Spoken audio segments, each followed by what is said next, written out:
Hi சொந்தங்களே, நம்ம GK வில்லேஜில் எனக்கு ரொம்ப பிடிச்ச பாடல் அதுதான் நம்ம பாட போகிறோம்.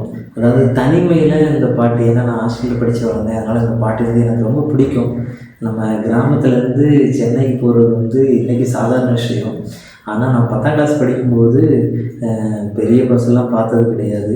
அப்புறம் சென்னைக்கு போயிட்டு இருக்கும்போது திருச்சி பஸ் ஸ்டாண்டில் இந்த பாட்டு படிச்சுட்டு இருக்குது.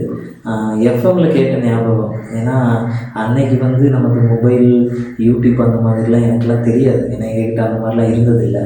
அப்போ திருச்சியில் மெனக்கெட்டு பஸ்ஸை விட்டு இறங்கி அந்த கேசட்டு வாங்கி வீட்டில் ஒரு 200 டைமாவது போட்டு கேட்டிருப்பேன். அவ்வளோத்துக்கு அந்த பாட்டு எனக்கு பிடிக்கும். அதனால் இந்த பாட்டை எனக்கு தெரிஞ்ச அளவுக்கு நான் பாடுறேன். முழுசாக கேட்டுட்டு எப்படி இருக்குது அப்படிங்கிறத கமெண்ட்டில் சொல்லுங்கள். ஓகேங்களா? வாங்க சொன்னாங்களே, நம்ம பாட்டுக்குள்ளே போகலாம். அன்புள் கொண்ட அம்மாவுக்கு மகள் எழுதும் கடிதம். அன்புள்ளம் கொண்ட அம்மாவுக்கு மகள் எழுதும் கடிதம். ஏதோ நானும் இருக்கிறேன், உருப்படியா படிக்கிறேன். ஏதோ நானும் இருக்கிறேன், உருப்படியா படிக்கிறேன். யாரும் இல்லை நமக்கு, நீ எப்படி நினைக்கிறேன்.